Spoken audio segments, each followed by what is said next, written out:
Okay, hi, Assalamualaikum guys and good evening. Okay, sekarang ni baru ada kesempatan nak buat recording kelas. Saya terpaksa record macam ni sebab keadaan saya masih tak berapa okay untuk saya onkan kamera. Tapi asalkan dapat dengar suara pun dah cukup kan. Okay, so saya nak masuk chapter seterusnya iaitu chapter 4.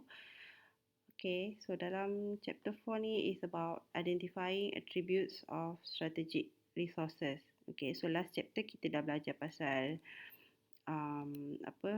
belajar pasal mission, vision, mission, objective, and saya pun ada suruh you all buat tutorial untuk tengok apa vision mission for each company yang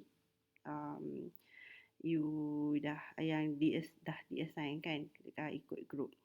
Okay, so this chapter kita nak fokus kepada identifying attribute of strategic resources. Kita nak fokus pada resources and kita nak identify apa ciri-ciri strategic resources ni. Okay, so these are the learning outcome. At the end of class, student should be able to understand nature and type of resources, understanding the resource-based view theory, and also identify the attribute of strategic resources. Okay, so sebelum we go in detail, kita akan tengok dulu. These are the process. Last week kita dah sampai sini, mission, ada vision, mission, objective. So this time kita dah nak masuk ke strategi. So sebelum nak masuk strategi, kita kena identify kita punya resources dulu.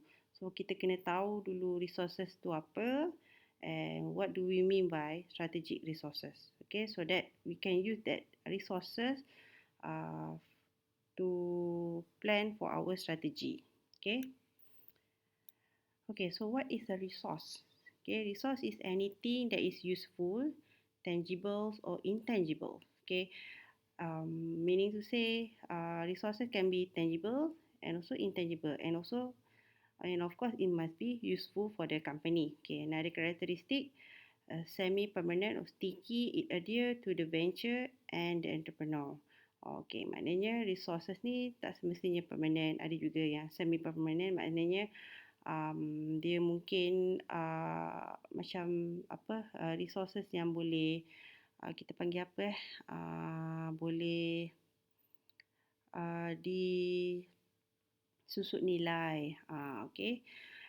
Resources can be property based or knowledge based. Okay, property based resources give the entrepreneur rights and enable a firm to control its environment. Okay, so kalau property ni saya rasa you all pun tahulah in term of physical resources, kita panggil dia sebagai property based. Okay, and also we have knowledge based, yang ini lebih kepada intangible resources.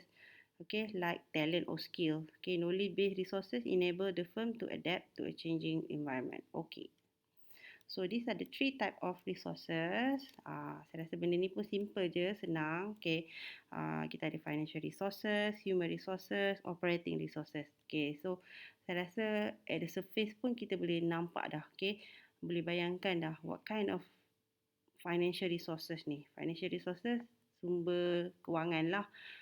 Dari segi duit, dari segi hutang yang kita beri, investment kita. Okay, as for human resources ni seperti pekerja, skills, expertise, dia punya knowledge, dia punya knowledge, skill, expert, tu semualah based on the human resource. And we have also operating resources ni sumber-sumber yang membantu in term of the production of a certain product, in term of the organisation of a company. Okay, so itu saya bagi tahu in the surface lah. Alright, so yang ini in detail dia resources. Untuk financial resources, which take the form of or can be readily converted to cash. Okay, so sama ada dia cash, okay, ataupun benda yang bukan cash lah. Okay, so kalau cash adalah most liquid and flexible, readily to buy other resources. So kita ada cash in hand, overdraft facilities, loan, outstanding debtors, investment capital, investment in other businesses. Saya rasa you pun belajar banking. I think you are more familiar with system. So cash in hand, readily cash lah. Overdraft facilities ni macam facilities yang diberi oleh financial institution untuk kita buat pengeluaran even though kita punya baki tu tak cukup. Contoh baki kita dah RM10 tapi kita buat overdraft let's say 5K ke for example. Outstanding debtors ni untuk yang inilah yang hutang-hutang orang-orang yang hutang kita tu kita punya financial resources lah. So nanti bila diorang bayar hutang tu akan jadi kita punya income. And then ada investment, okay, and also investment capital maknanya kita invest kita punya untuk capital. Okay, ada juga investment in other businesses. Okay.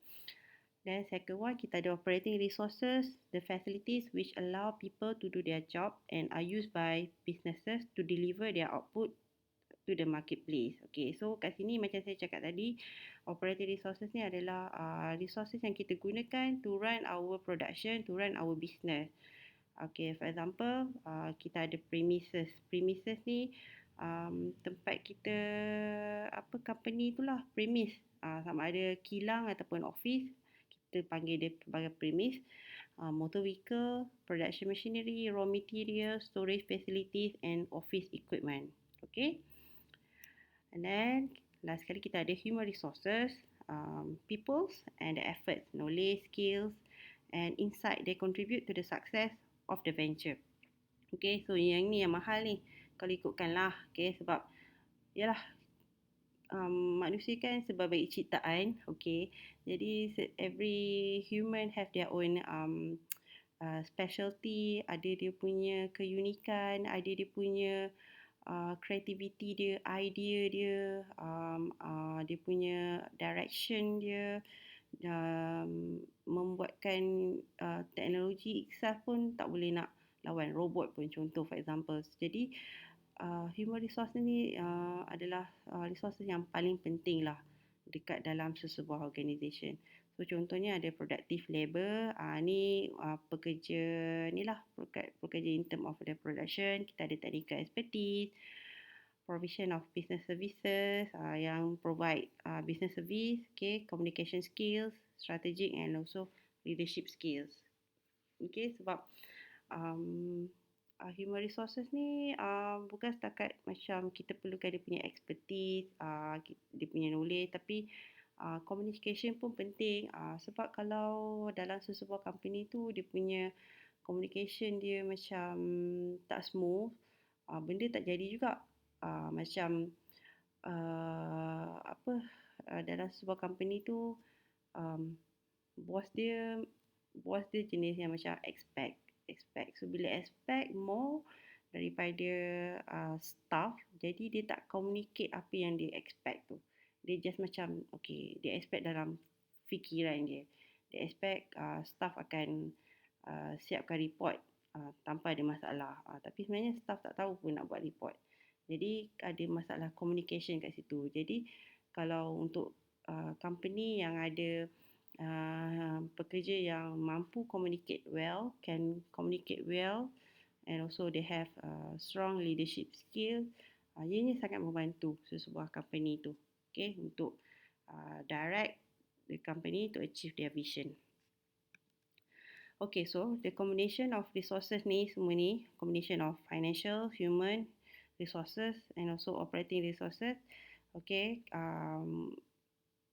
it can create innovative combination, okay, and thus new value delivered. New value delivered ni maksudnya kita provide something ataupun come up with new product ke, come up with a services that been demanded, ataupun kita come up dengan produk ataupun services yang boleh menyelesaikan masalah, for example. Okay, so combination dia okay boleh provide value. Okay.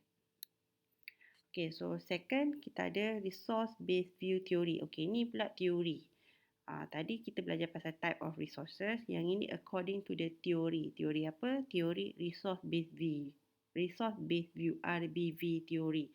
Okay, so RBV theory ni antara teori yang macam prominent jugalah. Okay, so kalau kita buat study on resources, memang kita akan kaitkan RBV theory ni dalam kita punya study.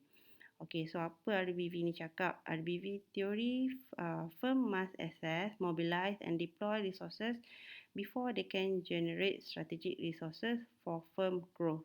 Okay, so meaning to say, firm tu kena ada kena access lah, kena ada access, kena boleh mobilize ni maksudnya resources tu boleh digunakan at that specific time, specific location, okay, and kita boleh fully utilize that resources so that bila kita ada access, kita boleh mobilizekan dia, kita boleh 100% committed use the resources, it can generate strategic resources for firm growth. Then business performance and growth is achieved when the firm has valuable resources, okay, and capabilities available as a source of sustainable competitive advantage. Okay, so maknanya in order for the company to achieve their business performance and growth, bila dia ada valuable resources and capability. Okay, so apa beza dia resources and capabilities ni? Okay, resources ni lebih kepada macam kita panggil benda yang kita nampak lah, tangible resources. Okay, capabilities ni dia lebih kepada macam intangible resources yang mana dia macam the dynamic a goodwill of a company, tu under capabilities lah, ataupun kita panggil dia sebagai company yang ada competitive advantage, yang ada specialty, tu under capabilities. Okay, resource refer to what an organisation own, capabilities refer to what organisation can do. Ada pun kat bawah ni kan. Okay, so resources ni macam saya cakap tadi, dia apa yang kita nampak, apa yang company tu ada lah. Okay, and then capabilities refer to what organisation can do, apa yang company tu boleh buat. Okay, so continue. Resource-based theory hold that sustainable competitive advantage related when firm possess and employ resources and capability that are valuable, rare, hard to copy and non-substitutable. Okay, so under RBV theory ni dia cakap, okay, semua orang, every company, every organisation have their own resources. Okay, so how to become a company yang ada competitive advantage ataupun how to sustain the competitive advantage, the company must have resources that have these four attributes, four characteristics. Number one, the resources must be valuable. Number two, resources must be rare. Number three, the resources must be hard to copy. And number four, resources must be non-substitutable. Okay, so valuable ni because they exploit some environmental opportunity. So maknanya resources tu sangat berharga, sangat contohnya macam resources dari segi, contoh dekat Malaysia kita ada kaya dengan minyak kelapa sawit, kita kaya dengan petroleum. Okay, sebab kita punya minyak pun minyak petroleum kita tak guna dekat dalam Malaysia sebab ianya terlampau macam sangat berkualiti, terlampau bernilai. So lebih it is good for our company, for our country to export our petrol to sell to other countries, okay, instead of kita gunakan. So sebab itulah tu one of the example resources yang valuable. So contoh company lain, contohnya kalau dia ada tanah, okay, tanah contoh 5 ekar yang sangat subur. Okay, tanah ni pun contoh mainkan peranan juga. Okay, ada tanah yang kalau nasib kalau kita beli tanah 10 ekar pun kalau tak subur, tanam apa-apa pun tak jadi. So maknanya resources tu not valuable. Okay. So kalau tanah tu contoh kalau kita beli 1 ekar pun tapi dapat tanah yang sangat subur. So it give advantage lah kepada company tu untuk menghasilkan tanaman yang berkualiti, yang hasil yang berkualiti, valuable. And then kita ada rare. Rare ni benda-benda yang jarang didapati lah. Okay. In that they are not enough for our competitors. Maknanya tak semua orang ada benda tu. Tak semua orang ataupun dia seorang je ada benda tu, ataupun resources tu hanya limited. Okay. Not enough for our competitors. Okay, contohnya macam kita contoh tanah tadi jugalah. Okay, contoh tanah. Tanah yang subur tu kebetulan dekat kawasan, contoh berada di kawasan Segamat. Contoh Segamat sesuai dengan tanaman durian. Jadi tanah dekat Segamat ni tak adalah besar mana kan kalau ikutkan kan. Tapi dia kita kira sebagai rare lah, sebab tanah dekat Segamat ni sesuai untuk penanaman durian, yang mana kalau tanam durian memang hasil dia sangat premium, dapat menghasilkan durian yang premium compare to tempat lain. Kalau tanam durian tak dapat rasa macam durian dekat Segamat, contohlah. Okay.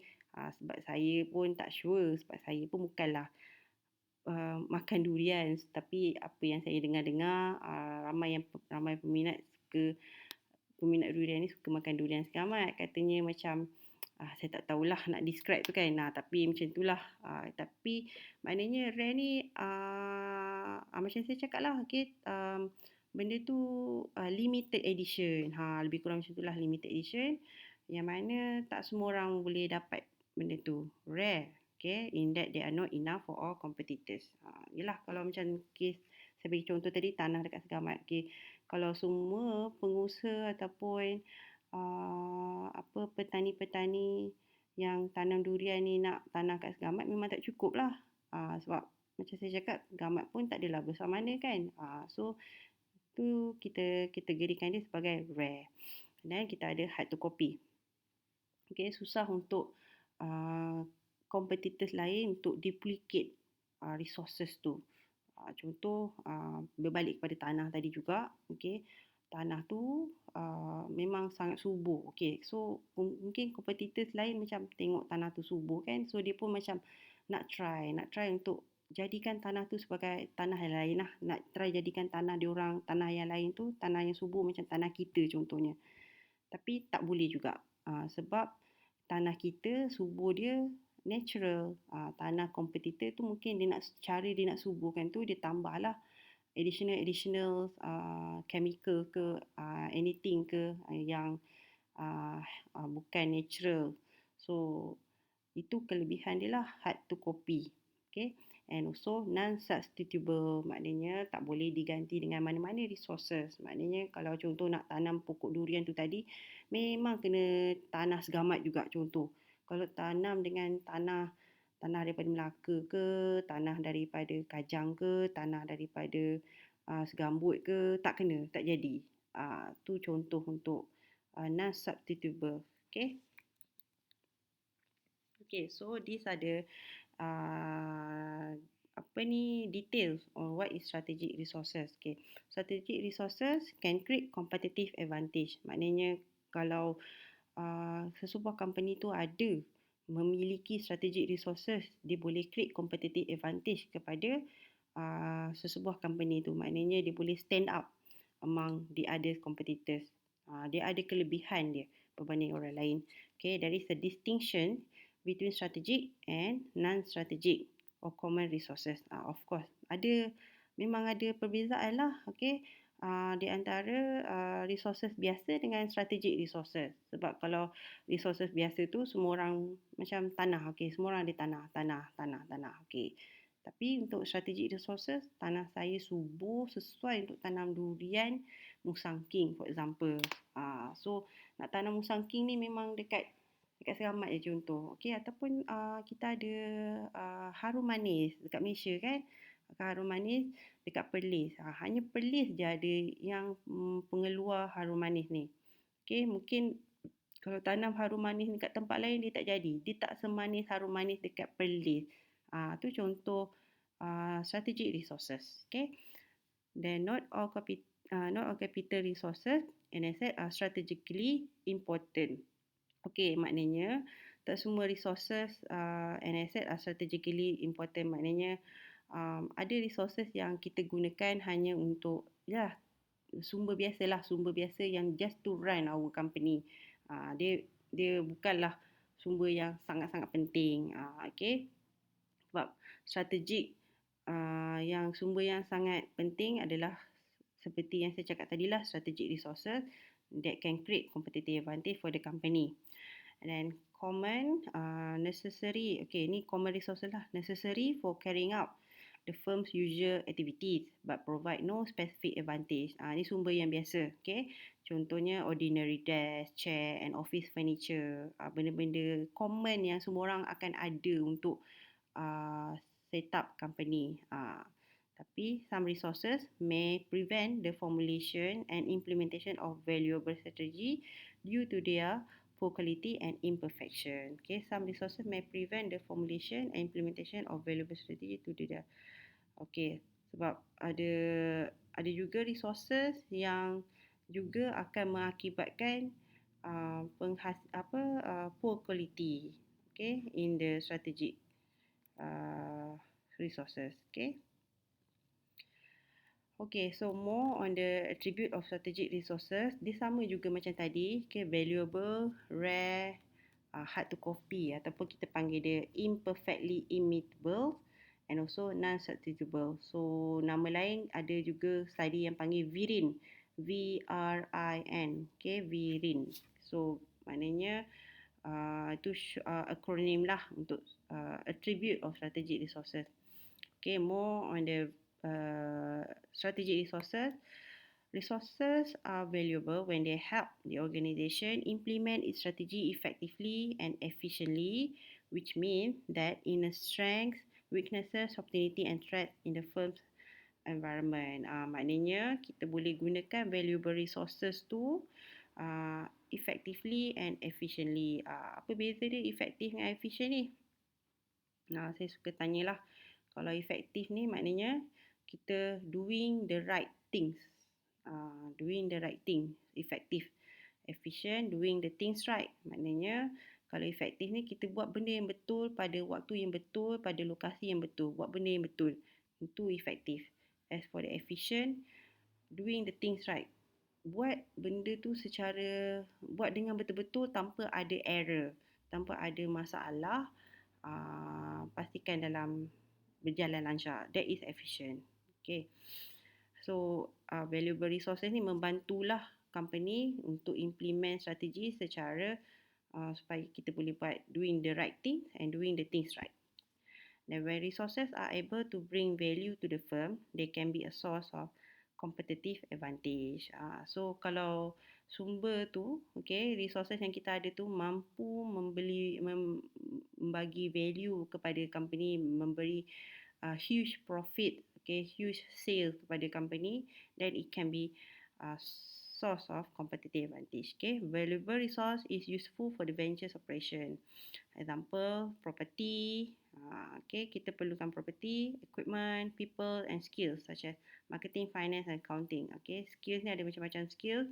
Okay, so kalau kita hanya ada skills marketing saja pun tak cukup juga. Kita kena lengkap lah skills tu untuk run our company.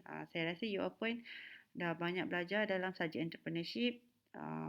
What are the skill needed in order to become successful entrepreneur. Okay, macam-macam lah skills yang kena ada. Kena tahu everything, every single thing about how to manage the company, plus the behavior of the entrepreneur itself must be synchronized, bukan, must be async lah with the company's vision. Okay, number 2 kita ada rare. Macam saya cakap tadi, rare benda yang limited edition, unique. Okay, a unique, valuable resource clearly give a firm source of a competitive advantage. Okay, a resource may be considered rare when it is not widely available to all competitors. Okay, contoh tanah segamat ataupun contoh harum manis dekat Perlis. So benda tu rare lah. If supply and demand are in equilibrium, maksudnya kalau supply and demand ni sama, maknanya supply sama banyak, demand pun sama banyak, equilibrium, and the price of the resource is generally affordable. Price dia tak mahal, tak murah, affordable. The resource will cease to be rare. Resource tu dah tak jadi rare dah. Okay, maknanya kalau supply and demand tu equilibrium, apa resource tu dah tak jadi rare lah, sebab permintaan sama banyak dengan penawaran. Supply balance with demand. Okay, so benda tu akan jadi rare kalau demand tinggi tapi supply terlampau sikit. Tu rare lah, sebabnya kita tak mampu nak supply, demand tu terlampau banyak, kita tak mampu nak supply sebab benda tu rare, jadi limited edition. Contoh. Okay, example, a good location, managers who are also considered good leader. Okay, good location, macam saya mention tadi lah, dari segi location of land tadi kan. Ada rezeki dapat tanah yang sangat subur tu, rezeki lah. Okay, and then managers who are also considered good leaders. Yang ini pun satu hal juga. Kalau kita ada bos yang bagus pun, kita kira rare lah, sebab yelah susah nak ada nak dapatkan good leader kan. Okay, macam sekarang ni musim PRU kan, saya tak tahulah kan, tapi bagi saya yang saya nampak antara calon-calon PRU yang stand up KJ. Sebab apa? Dia bertanding dekat kawasan Parlimen Sungai Buloh tu satu hal lah, sebab bukan kawasan dia. Lepas tu saya nampak kawan-kawan saya ramai yang ambil, ramai yang medical doctor. Memang ramai yang suka sangat kalau KJ ni menang dan dia masih pegang jawatan dekat dalam Kementerian Kesihatan, sebab katanya KJ ni sangat-sangat membuat kerja. So saya nampak KJ ni adalah seseorang yang he's a good leader lah. Sebab saya setujulah, sebabnya contoh masa KJ pegang jawatan Menteri Sukan pun, Menteri Belia dan Sukan pun, saya nampak sukan dekat dalam Malaysia pun meningkat, pelibatan dia meningkat. And then bila COVID-19 pun, masa COVID-19 sampaikan Tan Sri Muhyiddin Yassin lantik dia sebagai Menteri Kesihatan, daripada sebelum tu Tan Sri Adham Baba kan. Kalau you all masih ingat masa time PKP dulu, selalunya yang bagi talk tu pengarah kesihatan tu. Tapi ikutkan kita ada Menteri Kesihatan, tapi mungkin he's not the good leader. So that's why Muhyiddin Yassin lantik Khairi Jamaluddin KJ untuk jadi Menteri Kesihatan, dan barulah kita nampak Menteri Kesihatan pula yang bagi talk, yang bagi announcement ataupun yang macam buat banyaklah aktiviti untuk stop COVID-19 ni. Tu contoh good leader lah. Okay, yang saya nampak antara good leader yang rare. Okay, or the control of natural resources like oil reserve. Oil reserve maknanya kalau contoh dekat Malaysia ada oil reserve, tu rare lah. Okay, sebab ada country yang tak ada oil reserve. So oil ni pun penting untuk ekonomi. Kalau you tak tahulah you alert ke tak, berlakunya ketegangan di antara Amerika dan Russia, sebab dengan pasal oil. Jadi sebab oil ni kenapa? Sebab oil ni benda yang rare. Okay, jadi dia bila benda yang rare dan sangat-sangat membantu ekonomi growth, jadi memang orang akan berebut-rebut lah. Okay, then the third attribute we have hard to copy ataupun imperfectly imitable. Firm that have rare valuable resources clearly have advantage over firm lacking such asset. Okay, however, even rare resources, kalau dia rare pun, can be obtained at some price. Kadang-kadang benda tu rare, contohnya macam harum manis tadi kan, nak tanam harum manis memang rare. Tapi kadang-kadang ada juga orang yang ada duit still boleh dapatkan benda yang rare tu. Okay. Tapi if the price is so high that the firm make no profit, there is no source of competitive advantage because the firm has spent its advantage on the resources. Tapi kalau terlampau tinggi sangat harga dia, dah tak make profit pula lah. Okay, jadi nak kena tengok lah. And then where duplication is not possible at a price low enough to leave profit, the resource said to be imperfectly imitable or hard to copy. Maknanya, okay, kat sini pula, kalau harga, contoh tanah tadi kan, tanah tu, contohnya macam saya explain tadilah, ada company yang dapat tanah subur, ada company yang dapat tanah yang biasa. So company yang dapat tanah biasa ni, dia nak try juga jadikan tanah dia subur. Dia cuba juga, dia letak baja lah, dia letak chemical lah, dia letak pelbagai jenis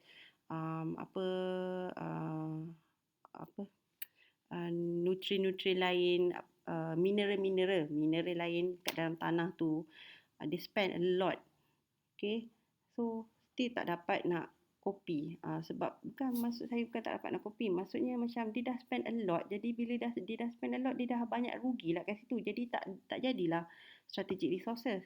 Tu maksud saya. Okay, ataupun it can be contohnya macam, okay, dari segi tanah tadi tu kan, okay, tanah, company yang dapat tanah yang tak subur tu, contohnya macam dia tak payah nak, dia just siram je. Contoh siram air je kan, nak jadikan tanah dia subur. Siram air je pun tak boleh nak duplicate, tak boleh nak jadikan tanah tu sebagai tanah yang subur. Okay, dan tanah tanah yang subur tu consider as hard to copy. Maksudnya macam ni lah. Kalau kita nak duplicate, okay, nak duplicate sesuatu benda, sesuatu resources tu, kalau kita invest terlampau banyak pun kita akan rugi. So tak jadi strategic resources. Kalau kita duplicate sikit pun tak boleh ubah resources tu pun tak menjadi juga. So tu yang kita panggil sebagai hard to copy. Okay. Dan ada non-substitutable. Okay, tak boleh nak replace dengan mana-mana resources. Kena guna resources yang itu juga. Right. Okay, very different resources can be substitute. Okay, tak apa. Ni saya dah banyak explain tadi. Okay, dah habis. Alright, so since sekejap sangat, sebab tu saya nak sambung chapter seterusnya. Chapter 5. Okay. Okay, so tadi belajar pasal resources. Apa ciri-ciri strategic resources. Next is new venture creation strategic approach. Yang ni fokus kepada new venture creation. Maknanya company baru, startup company. Strategic approach.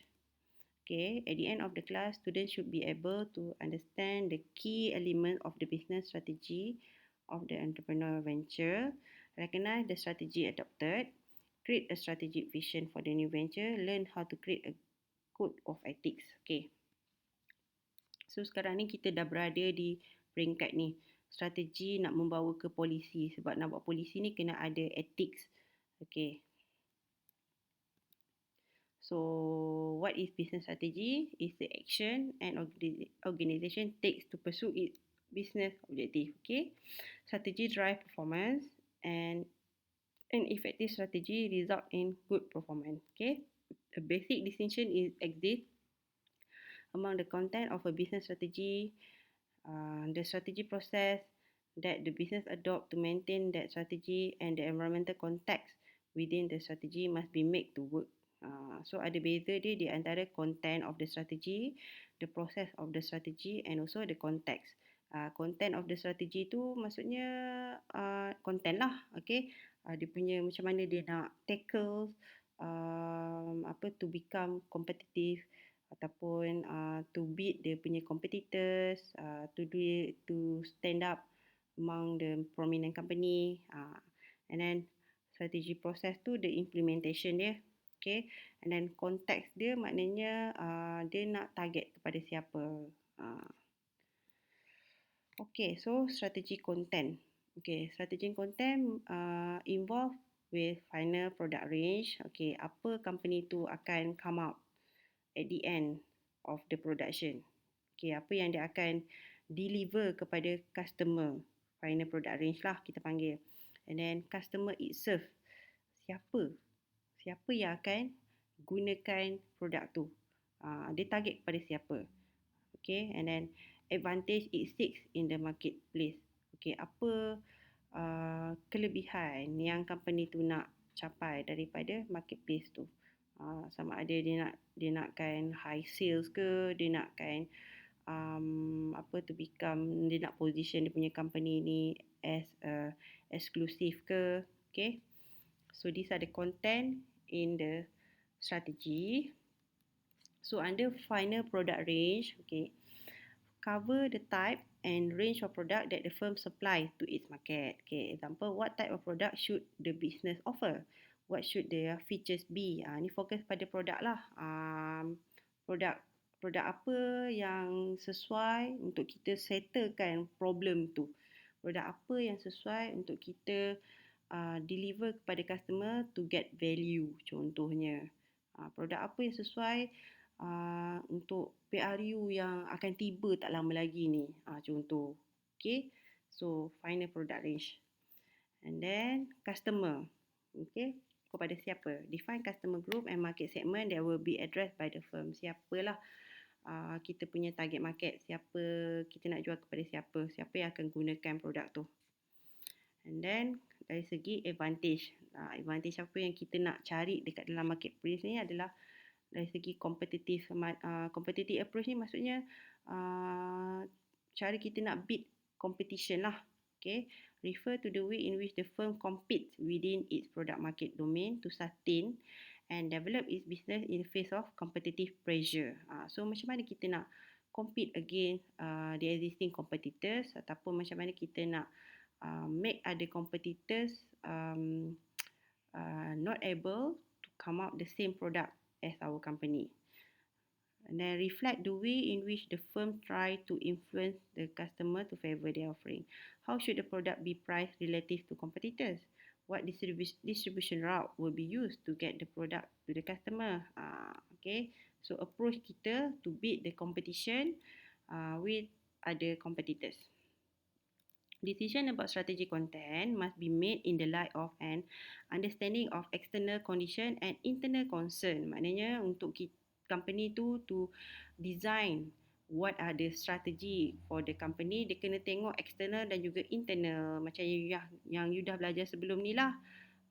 Apa externals, kena tengok the situation, characteristic of the market. Situation sekarang ni, macam sekarang ni orang tengah hype pasal PRU kan. Tiba-tiba you nak jual produk macam yang kontra pula dengan benda tu. Jadi orang memang tak pandang.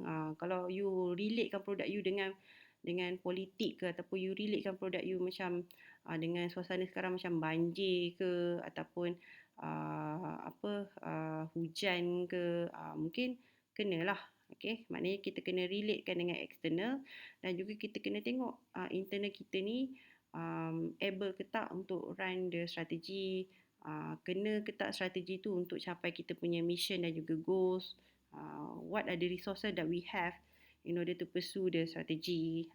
So maknanya content tu, strategi content kena concern on external dan juga internal. Okay, next kita ada proses. Okay, dari segi implementation part. Tadi content dia, yang ini dari segi proses pula. Okay, so strategi proses in the entrepreneurial business. Kita ada the firm strategy process is the way in which the business make decision about the strategy content it wish to achieve.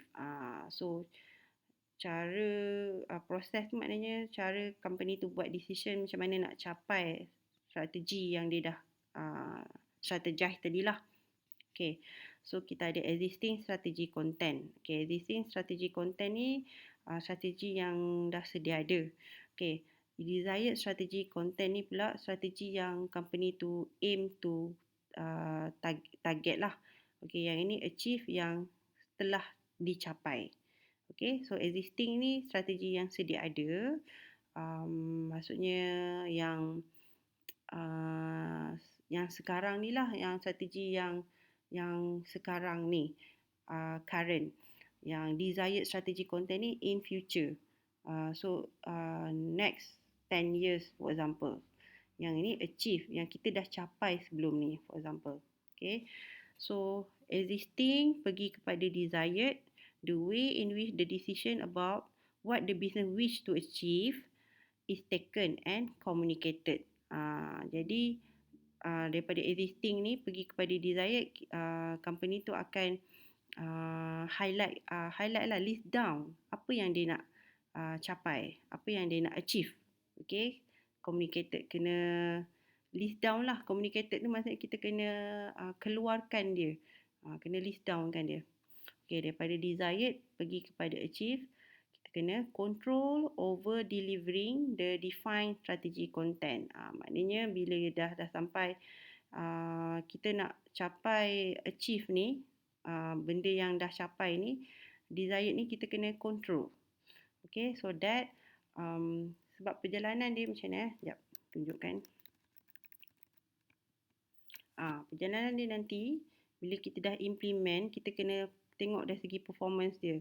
Kalau performance kita okay, kita maknanya kita just maintain the same process. Kalau tak okay, kita balik semula, kita scan balik kepada environmental scanning tu tadi. Tu yang kita kena control untuk pastikan kita achieve apa yang kita dah plan tadilah. Okay. Okay, and then existing pergi kepada achieve ongoing process, routine, decision making within the organisation. Yang ini benda-benda yang rutin, benda-benda yang biasa, benda-benda yang macam ongoing process ni maksudnya rutin lah, maknanya hari-hari kena update sales, hari-hari kena update customer, tu benda-benda yang rutin. Tapi kalau desired strategy content ni, apa yang company tu aim, vision, mission, objective dia, lebih kepada tu. Okay. Okay, the link between existing strategy content and the strategy content achieved in the future. Okay. The strategy content of the business will evolve over time. Dia mesti akan evolve lah. Sebab apa evolve? Sebab dia kena tengok dari segi external dan internal tadi. External confirm lah akan berubah. Akan ada perubahan punya. Same goes to the internal. Sebab itulah dia akan evolve over time. The way in which the business modify its range of product, change its customer base and develop its competitive approach. Sebab tu saya cakap tadi dia evolve sebab apa? Sebab dia akan modify produk dia. Maknanya kena tengok situation. Kalau situasi musim hujan, orang tak cari makanan sejuk, orang cari makanan panas-panas, contoh. Kalau situasi macam sekarang ni musim nak PRU, contoh, apa yang orang cari, orang suka, contoh orang akan pergi kempen-kempen kan, apa yang orang akan cari? Orang akan cari minerals, orang akan cari kerusi, akan banyak print, leaflet and so on. Okay. This decision occur even if the organisation does not have an explicit strategy to guide them. Okay, they may be made in response to immediate market opportunities. So maknanya benda ni terjadi based on the changes that happen in the external part lah, lebih kepada macam tu. Okay, asal-asalnya company plan macam target kita, contohlah target kita nak jual makanan frozen. Okay, tapi disebabkan musim hujan, orang tak cari frozen food, mungkin banjir semua tu, lambat. Okay, so kita kena come out dengan produk lain, contoh. So tu yang kita panggil sebagai strategi achieve in the future lah. Okay. Next, kita ada the link between existing strategy content and the desired strategy content. Okay, there are a number of ways in which the organisation can become aware of the desired strategy. Entrepreneurs' communication of their vision, the definition of mission, setting objectives, and also through informal discussion. So maknanya untuk company tu dia keep alert on the target. Okay, apa yang company tu target, dia kena sentiasa.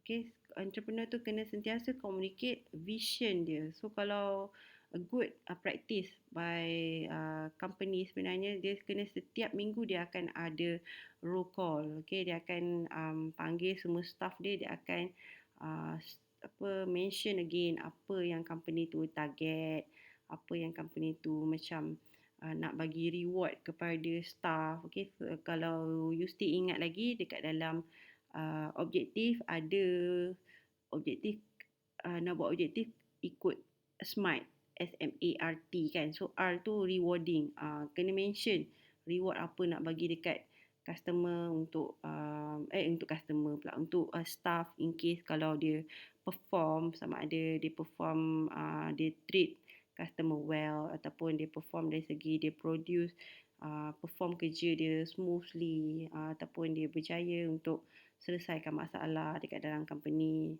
Okay, so kena communicate sentiasa so that kita akan rasa sense of belonging, employees akan rasa sense of belonging, which mean company tu a part of dia punya life. So employees dan juga entrepreneur ni sama-sama akan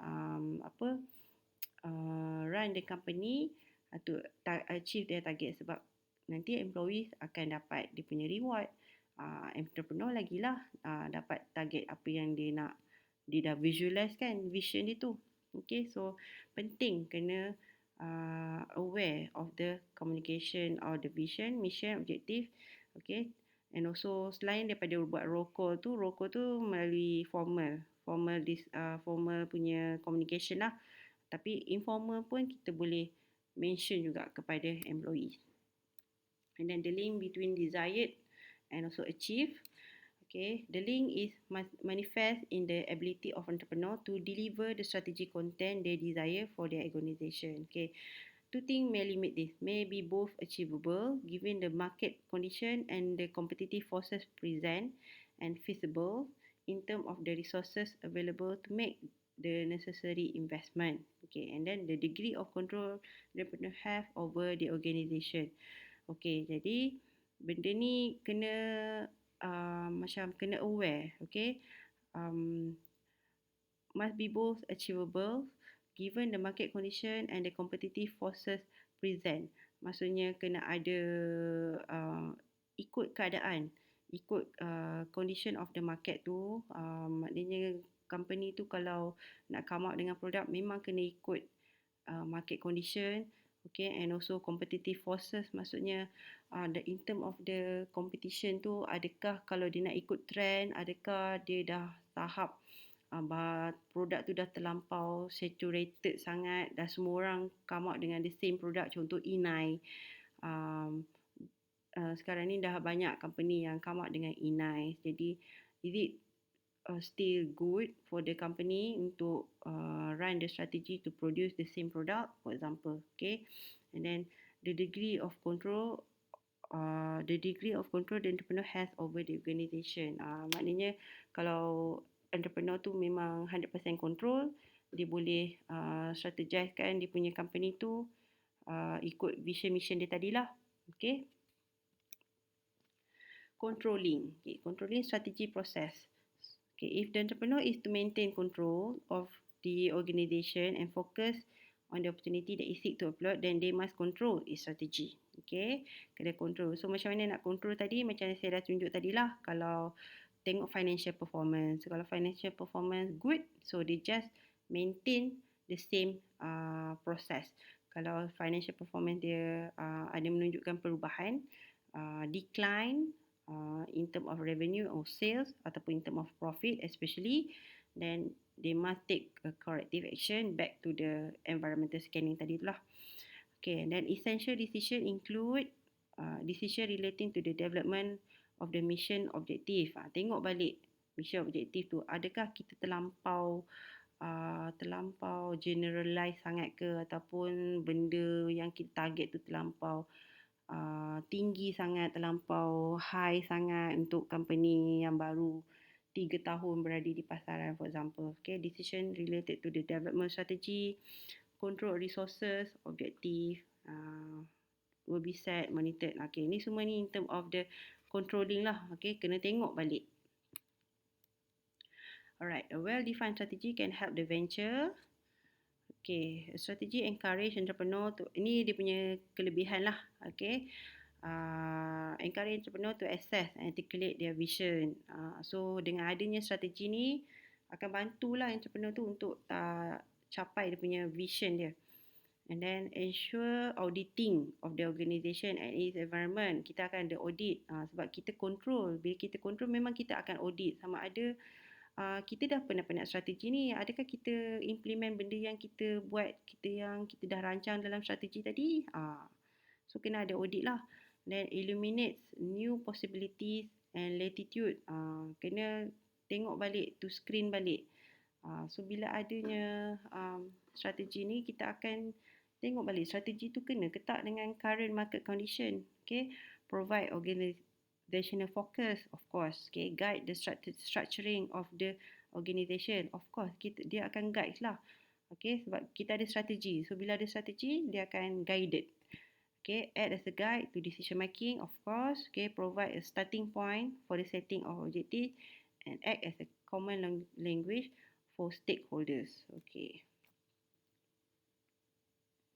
Alright, then kita masuk kepada entrepreneurial entry strategy. So there are two generic strategy that are commonly used untuk entry untuk new venture creation tadi tu. Startup company, dia biasanya digunakan product market domain ataupun competitive approach. So kita tengok untuk product market domain, okay, dia ada 5. Okay, 5 strategi dia. Okay, yang pertama focus strategi. Focus entry.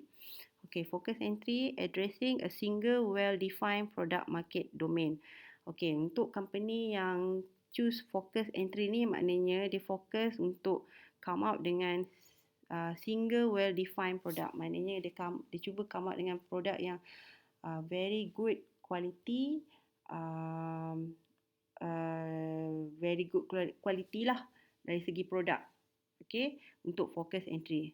Kalau dia choose product spread strategy atau product spread strategy number 2, product spread strategy offering a wide range of product to single well-defined market.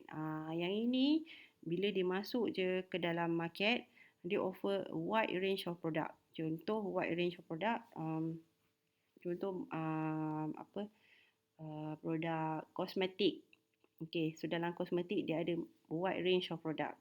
Okay, girls tahulah. Okay, dalam kosmetik ada apa. Contoh, kita ambil skincare lah.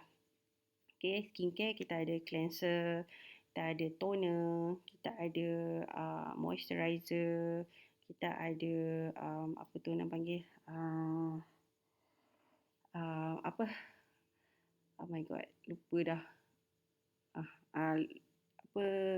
Night cream ke, sunblock, sunscreen. Okay, so offer a wide range of product. Okay, offer skincare tadi wide range of product towards single when defined market. Maksudnya dia offer wide range of product tu kepada satu jenis market, iaitu dia target kepada satu jenis market, dia target kepada wanita berkejaya contoh, ataupun dia target kepada student contoh, ataupun dia target kepada location, certain location saja. Contoh dia berasal daripada Kelantan, dia target pada Kelantan dulu contoh. Okay, ni contoh produk spread lah. Dia spreadkan produk dia tapi hanya kepada defined market, satu market saja. Okay, untuk customer spread strategy pula, whereby they delivering a single or narrow range of product to wide base of customer. Yang ini dia come out dengan produk sama ada satu jenis produk ataupun narrow produk. Contoh narrow produk, okay, contoh kalau skincare tadi tu kan, dia come out dengan sunscreen saja. Dia target, dia nak jual sunscreen kepada wide base of customer. Maknanya sunscreen ni boleh digunakan kepada semua orang. kepada lelaki dan perempuan, tua, muda, baby pun boleh guna contoh. Ini untuk customer spread. Dan kita ada adjacency, okay, offering a wide range of product to a broad customer base.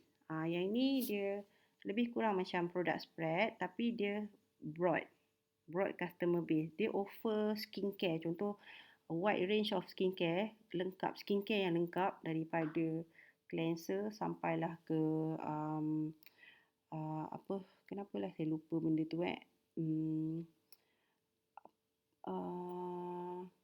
apa yang pakai setiap malam, saya tak ingat. Okay, so daripada A to Z punya cleanser, dia offer kepada wide range of customer. Maknanya dia bukan target kepada perempuan saja, dia target kepada semua orang. Maknanya produk dia ni generalize, boleh digunakan oleh sesiapa sahaja, dan ada wide range yang banyak. Ataupun dia come out dengan contoh shampoo. Bila dia jual shampoo, dia ada pelbagai jenis shampoo.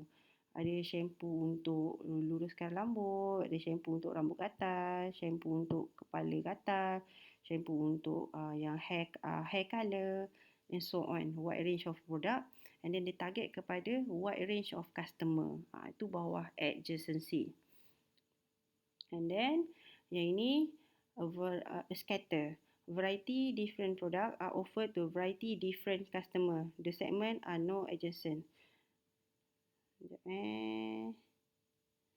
Okay, kalau tadi adjacency ni offering wide range of product to a broad customer base.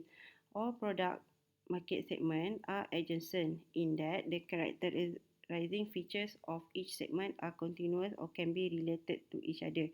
Okay, untuk scatter ni pula, dia offer wide range of product to wide range of customer, tapi dia not related. Kalau tadi dia related, maknanya dia jual shampoo tadi, wide range of product, shampoo. Semua shampoo ni related. Okay, tapi yang ini variety different product, maknanya dia come out dengan pelbagai jenis produk. Contoh, okay, shampoo ada shampoo untuk shampoo, dia keluarkan shampoo untuk manusia dan juga shampoo untuk kucing, shampoo untuk dog, shampoo untuk animals lah. Itu maksud dia variety different product kepada different customer. Scatter. Ataupun macam selain daripada shampoo, apa lagi kalau nak senang, contoh dia macam tu lah, asalkan you all faham lah. Contohnya kalau beza dia adjacency ni, dia offer this wide range of product ni yang dalam range yang sama. Contoh kalau dia jual shampoo, dia ada pelbagai jenis shampoo. Ataupun kalau dia jual buku novel, pelbagai jenis novel. Kalau dia jual textbook, pelbagai jenis textbook. Tapi untuk scatter ni, kalau tadi dia jual textbook, lepas tu dia jual novel pula, lepas tu dia jual surat khabar, lepas tu dia jual majalah. Itu related. Sorry. Kalau tak related, contoh dia jual novel, lepas tu dia jual kertas, dia jual alat tulis, ataupun tiba-tiba dia jual buah, for example, benda yang tak related. Okay, so tu beza dia. Focus entry, fokus pada produk.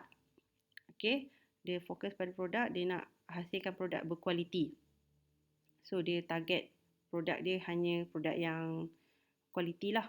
Yang ini dia offer produk yang banyak tapi kepada satu market saja. Yang ini satu produk banyak market. Yang ini banyak produk banyak market tapi related. Yang ini banyak produk banyak market but not related. Produk yang tak related. Okay, second approach, sama ada digunakan competitive approach. Okay, so dia nak compete. Okay, compete against existing competitors. These are the approach yang dia akan guna. Offer greater value, create new relationship dengan customer, flexible, responsive, offering new product or service. Okay, yang ini creating the strategic vision, articulating need and purpose, question. Yang ini macam mana guideline lah untuk create strategic vision, what we are attempting to do, potential pitfall to overcome, resources needed, data to be gathered. These are the question yang kita akan tanya in order to create the strategic vision. Okay, value creation, developing strategy in good company. Business ethics and values are the subject of increasingly great attention today in light of numerous scandals involving unethical and unlawful action on the part of managers. Ethics, behavior that conform to moral principles and value. Business ethics is the discipline of developing and practicing business relationship that conform to this moral. Many businesses design formal ethics program including a code of ethics.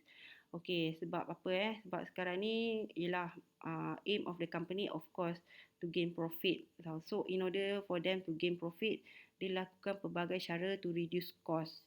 Okay, so bila dia dah reduce cost tu kadang-kadang benda tu unethical yang mana mungkin dia gunakan produk-produk yang berbahaya kepada customer, yang mana proses dia tu proses yang membuatkan produk tu not safe to be used contohnya, ataupun raw material yang diambil tu tak sesuai dengan untuk digunakan for that market segment contoh. So that's why setiap business kena ada dia punya code of ethics. Okay. Research identify key strategic benefit to business that have ethic program.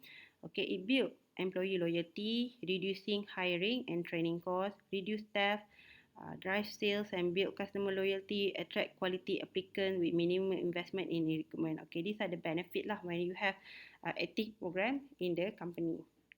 Okay, and then code of ethics, it is never too early in the formulation of a new venture to write a code of ethics. Once written, the document can and should be revisited each year, and as the firm grows, more information can be added to it. Okay. Okay, code of ethics should contain the following type of information. Okay, purpose. Okay, purpose. Apa tujuan code of ethics tu lah. And then policy, do and don'ts. Okay, what are the procedures, the process. Okay, honesty and fairness, labor, employee relation matters. Okay, about the environmental. Ni satu hal juga ni, environmental. Okay, yelah, macam mana kita nak bila kita especially factories kan, bila dia produce certain product ataupun kedai-kedai makan ke, simple lah kedai makan, restoran-restoran, bila dia buang sisa-sisa tu dia lupuskan dekat mana, so that in term of the cleanliness, in term of the kebersihan lah, terjaga environment. Accurate and complete record, workplace safety, bidding, negotiation, performance on contract. Ini pun penting sebab kadang-kadang ada company yang menawarkan yang macam mana nak cakap, okay, bila company besar dia nak dapatkan supplier, dia nak dapatkan supply daripada supplier, dia akan minta quotation daripada supplier, banyak quotation daripada pelbagai jenis supplier. Jadi bila dia dah dapatkan quotation daripada supplier tu, contoh dia minta 10 quotation daripada supplier, 10 dia minta quotation daripada 10 supplier tapi hanya 8 supplier yang revert. Okay, maknanya 2 lagi supplier tu mungkin dia tak boleh nak supply lah produk tu. Okay, so daripada 8 ni diorang akan compete, okay, untuk dapatkan kontrak untuk supply that raw material sebab bila company tu order dalam kuantiti yang banyak. Okay, jadi kena ada code of ethics supaya tak ada berlakunya macam rasuah ke, berlakunya macam favor on certain company ke, ataupun tak ada berlakunya favor, berlakunya macam mana cakap, pilih company anak beranak ke contoh. So itu yang kita nak elakkan lah. Okay, reporting suspected violation and training. Training pun kena ada code of ethics. Okay, contohnya bila kita kena datang training, employee wajib datang training. Kalau tak datang training ada apa-apa punishment ke, sebab training ni is melibatkan cost. Jadi kena ada ni lah, dia punya ethics dia, review procedures. Okay, habis. Okay, so yeah, that's all for the chapter 4 and chapter 5. So tak apa, nanti next class kalau ada apa-apa yang you tak faham on these two chapter, you can just ask me. Okay, so I think that's all. Thank you.